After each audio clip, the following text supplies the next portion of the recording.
Hello' everyone, এতিয়া আমৰ season হৈছে, তো সেই গতিকে আমৰ এটা টেঙা মিঠা চাটনি লৈ আহিছোঁ। টক বুলি ক'ব পাৰি, মানে চাটনি নহয়, টক হয়। তো তাৰ কাৰণে দেখিছে মই প্ৰায় 1.5 কেজি মানৰ ওপৰত আম লৈ লৈছোঁ, ধুনীয়াকৈ ধুই লৈছোঁ। আৰু এতিয়া ধুনীয়াকৈ আমখিনি ধুই লোৱাৰ পিছত এটা প্ৰেছাৰ কুকাৰ লৈছোঁ, তাতে নিমখ দি কেনে আমখিনি প্ৰায় 6-7টামান চিটিত পূৰা হেৰি কৰি ল'ব লাগিব। আমখিনি চিটি দি কেনে চিটি দিয়াই ল'ব লাগিব। তাৰপিছত এতিয়া এখন কেৰাহী দি কেনে তাতে গোটা ধনিয়া আৰু চফ কেইটামান দিছোঁ। বহুত বেছি ইয়াতে মছলা ব্যৱহাৰ কৰা নাই, আৰু বহুত বেছি মছলা দৰকাৰো নাই। আৰু এইখিনি দি কিনে চফখিনি আৰু ধনিয়াখিনি দৰদৰা কৰি কিনে মানে অলপমান গোটা গোটা কৰি খুন্দনাত খুন্দি ল'ব লাগিব। আৰু এই যিখিনি আম আছিল মোৰ প্ৰেছাৰ কুকাৰত মাৰি লৈছোঁ, তাৰে বাকলিখিনি উলিয়াই আমখিনি হাতেৰে পূৰা ধুনীয়াকৈ মেছ কৰি লৈছোঁ। এতিয়া এখন কেৰাহীত সৰিয়হৰ তেল অলপ গৰম কৰি তাতে দি দিলোঁ পাঁচফোৰণ। আৰু পাঁচফোৰণখিনি দি কেনে হেৰি হোৱাৰ পিছত যিখিনি খুন্দি লৈছিলোঁ চফ আৰু ধনিয়া, সেইখিনি দি দিছোঁ। আৰু লগতে দিলোঁ হালধি আৰু Kashmiri red chilli, black pepper powder, সেইখিনিয়ে বাছ। আৰু মছলা বহুত বেছি নাযায়। এইখিনি ধুনীয়াকৈ অকণমান তেলত মানে মিলাই ল'ব লাগিব, লৰাই ল'ব লাগিব। এতিয়া যিখিনি আমখিনি আমি হাতেৰে মেছ কৰি থৈছিলোঁ, সেইখিনি আমখিনি দি দিব লাগিব।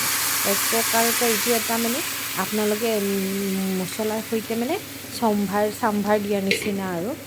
এতিয়া মছলাখিনিৰ সৈতে বহুত ধুনীয়াকৈ আমখিনিৰ এতিয়া এইখিনিত যে ইমান ধুনীয়া এটা গোন্ধ ওলায়।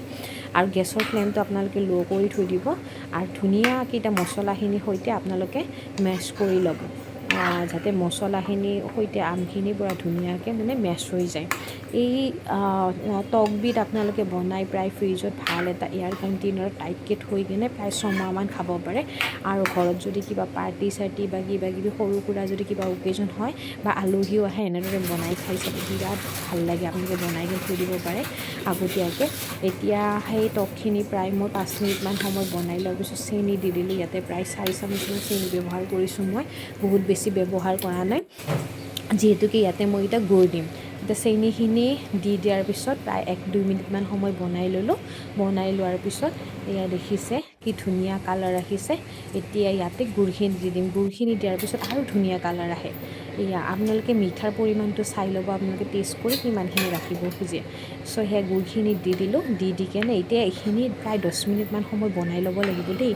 গুড়খিনি দিয়াৰ পিছত লগতে নুমাই নিদিব, কাৰণ কি গুড়খিনি যাতে পূৰা টকখিনি ধুনীয়াকৈ মিলি যায়।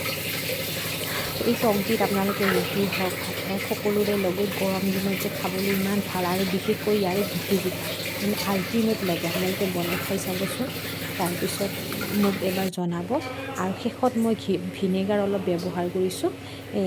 ভিনেগাৰখিনি দিলে যাতে বহুত দিনলৈকে ভালে থাকে, সেইকাৰণে ভিনেগাৰখিনি দি কেনে প্ৰায় 5 মিনিট